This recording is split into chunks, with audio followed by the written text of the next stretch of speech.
उसके बाद जो दहशत फैलाने की कोशिश की, उसका असर क्या होता है दुनिया में और दूसरी जगहों पर? गैर मुस्लिमों के पास यही मैसेज जाता है कि ये इस तरह तन्हा पाकर कहीं पे भी कत्ल कर सकते हैं।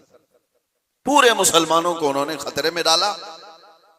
आज जो हुआ इसका भी असर वही होगा जो 9/11 के बाद हुआ था। आपको पता है 2001 में अमेरिका के अंदर जो बिल्डिंगें गिरा दी गई थी जिसमें 3000 लोग करीब मारे गए थे, वर्ल्ड ट्रेड सेंटर पर जो हमले हुए थे, उसकी तहकीकात हुई। उसके बाद फिर कई सालों के बाद अफगानिस्तान से जिम्मेदारी कबूल की एक जमात ने कि इसको हमने किया, लेकिन उसका असर क्या हुआ जानते हैं? तकरीबन 11-12 साल तक उस शहर में ऐसे हालात हो गए थे कि मुसलमानों का जीना तंग हो गया। कोई देखना नहीं चाहता था किया किसने, लेकिन कसूर भर कौन रहा है? इसलिए मेरे अजीजों, कोई एक नौजवान अगर ऐसी हरकत करता है, अभी जैसे तहकीकात में ये बात आती है कि ये डॉक्टर पेशे से ताल्लुक रखने वाले लोग थे, शुरुआती तहकीकात ये बता रही है कितना अजीम पेशा था जिसको इख्तियार किया गया। ये बातें मैं इसलिए कह रहा हूं कि बहुत सारी जगहों पर हो सकता है कि पॉलिटिकल बनाया गया हुआ कई जगहों पर होता है, लेकिन मैं ये जानता हूं ये चीजें जो ये हरकतें हुई हैं, रियल कुछ लोग इसमें मुलविस होते हैं, क्योंकि जेलों में मैंने देखा है पुलिस एटीएस सबको यूं ही उठा करके नहीं भर देती, इनके हालात होते हैं, हमने खुद देखा है, इनसे बात भी किया है। एक बात मैं आपको बता देता हूं, पुलिस से तो वो अपना जुर्म छुपा सकता है, कैदियों में आपस में तो अपना जुर्म बताता ही है क्या क्या किया था। हमें पता है क्या क्या प्लानिंग किए जाते थे। पहले हम भी यही समझते थे कि ये सारा का सारा फेक होता है, मुसलमानों को फंसाने के लिए किया जाता है। नहीं, सब फेक नहीं होता, कुछ मुलविस होते हैं, प्लानिंग में इस तरह के शरीक होते हैं। अब मैं नहीं जानता कि वो किस तरह के मुसलमान हैं जो इन चीजों में मुलविस हो जाते हैं, उनको कौन डाइवर्ट करता है, कौन फंडिंग करता है। ये सब हुकूमत के और डिपार्टमेंट के काम है कि इन लोगों को अमन को नुकसान पहुंचाने वाली ऐसी हर चीज को वो रोकें। इसका असर अब क्या होगा? क्या हमारे बच्चे जो डॉक्टर बनना चाहते हैं वो किसी भी कॉलेज या यूनिवर्सिटी में जाएं तो क्या उनको शक की नजर से नहीं देखा जाएगा? ये भी डॉक्टर बनकर के कहीं ऐसा ब्लास्ट तो नहीं करना चाहता है? उन जालिम कुत्तों ने अपनी हरकतों से कितने बच्चों की जिंदगी को दांव पे लगाया है, और फायदा किसका किया है? किसका फायदा किया? मैं महसूस करता हूं मेरे अजीजों, ये अगर इस्लाम का नाम लेकर के या बदला लेने की बात करके इस तरह की हरकत करते हैं तो आपको अंदाजा है कल अगर उस इलाके में मैं होता या आप भी होते तो भी उड़ गए होते ना, मर गए होते हैं। उन्होंने किसी को नहीं देखा है कि चलने वाला कौन है, क्या है। क्या यही इस्लामी जंगों का निजाम है? क्या ये रसूलुल्लाह सल्लल्लाहु तआला अलैहि वसल्लम की तालीमात का कोई एक हिस्सा है?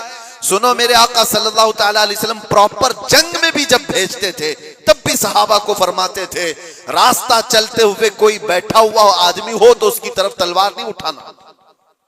मेरे आका सल्लल्लाहु अलैहि वसल्लम, ये तो जंग की हालत भी नहीं है अभी हमारी, कहीं जंग की हालत में है हम लोग? जंग की हालत में नहीं, प्रॉपर जंग जहां हो रही होती वहां के लिए भी मेरे आका फरमाते कि वहां के बूढ़ों के साथ कोई बदतमीजी ना हो, औरतों के साथ लड़ाई ना हो, हामिला औरत है तो उसको छुआ ना जाए, उनको कैदी नहीं बनाया जाए। और ये तो छोड़े, नबी पाक सल्लल्लाहु अलैहि वसल्लम अपने सहाबा को जब भेजते तो ये भी तालीम देते कि जिस इलाके में जा रहे हो उनकी जो भी इबादत गाह है, इबादत गाह को तोड़ फोड़ नहीं करोगे, वहां के दरख्तों के पत्ते नहीं उखाड़ोगे, जो तुमको मारने की कोशिश किया उसके साथ तुम्हारी लड़ाई होगी। ये निजाम था। और यहां बैठे बैठे किसी को उड़ा देना, इस्लाम से कोई, मेरी इन बातों को कुछ लोगों तक मुझे पता है पहुंचती होंगी और वो शिद्दत पसंदी में कहते हैं कि शायद ये भी यहाँ की मसलहत पसंदी और हिकमत पसंदी के एतबार से बात कर रहे होंगे।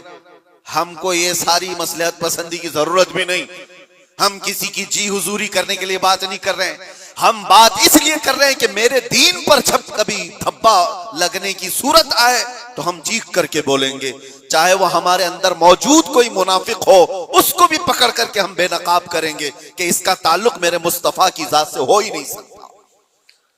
इसलिए हमें बोलना जरूरी है, चाहे वो इस्लामी नाम से कोई मुल्क भी हो, पाकिस्तान, अफगानिस्तान, इराक, शाम, कहीं पर भी पनपने वाले, हम सबसे पहले टटोल करके देखेंगे।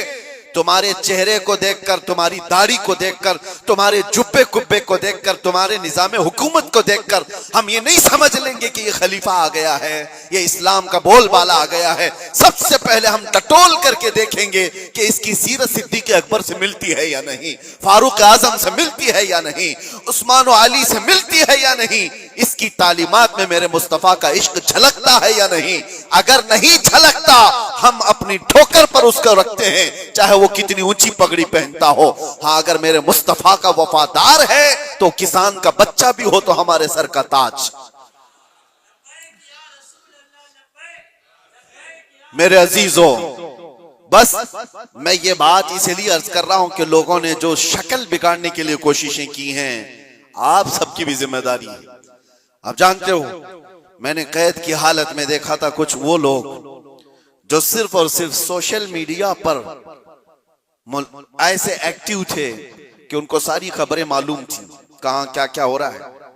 मतलब दूसरे मुल्कों में जो ये टेरर एक्टिविटीज हो रही हैं, सारी चीजें, और वो बंद भी हैं, कैद भी हैं, बहुत सारे ऐसी सारी चीजें मैंने देखा। तो इन चीजों में तुम्हें किसने हुक्म दिया है? अल्लाह ने, रसूलुल्लाह ने, कि तुम ये सारी चीजें करते रहो। नौजवानों, सोशल मीडिया तुम्हारे हाथ में है तो इसका इस्तेमाल भी सही अंदाज से करो, सही तरीकों से करो। जबरदस्ती ऐसे स्टेटस लगाना जो किसी दूसरे के अंदर दहशत पैदा करे, डर का माहौल पैदा करे, हराम है। एक स्टेटस की बात कर रहा हूं। तुम अगर अपनी जात से लोगों को डराते हो तो ये हराम काम कर रहे हो। वजह यह है कि लोग सिर्फ और सिर्फ तुमसे नहीं डरेंगे, पूरे इस्लाम से वो डरने लग जाएंगे, वो मोहम्मद अरबी सल्लल्लाहु तआला अलैहि वसल्लम की तालीमात से डरने लग जाएंगे।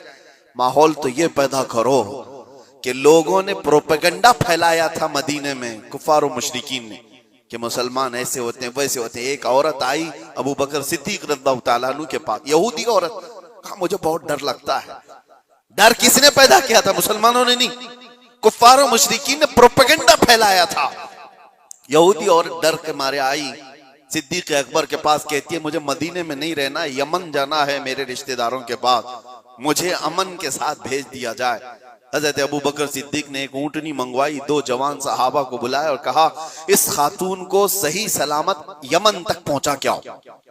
औरत बैठ गई, वो सोचती रही ये 2 नौजवानों को मेरे साथ कर दिया गया, पता नहीं रास्ते में ये क्या कर डाले। अल्लाहु अकबर, तारीख बताती है वो 2 नौजवान सहाबी चलते रहे, वो खातून बैठी रही।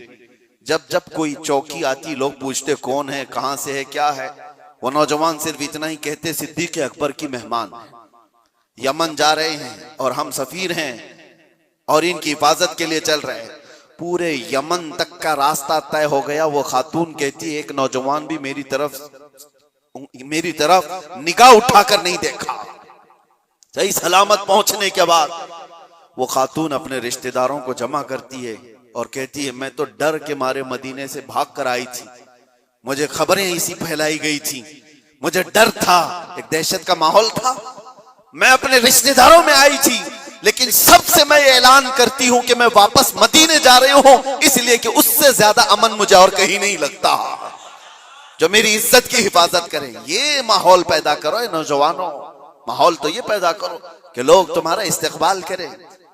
आज लोग तुम्हें अपने मोहल्ले में घर देने से डरे नहीं कि इनको घर देंगे तो पता नहीं ये क्या कर डालेगा, गंदगी कर डालेगा, घूर घूर करके लोगों को परेशान कर डालेगा। ये तो दहशत पैदा करने वाला माहौल है, क्यों नहीं दिया जाता?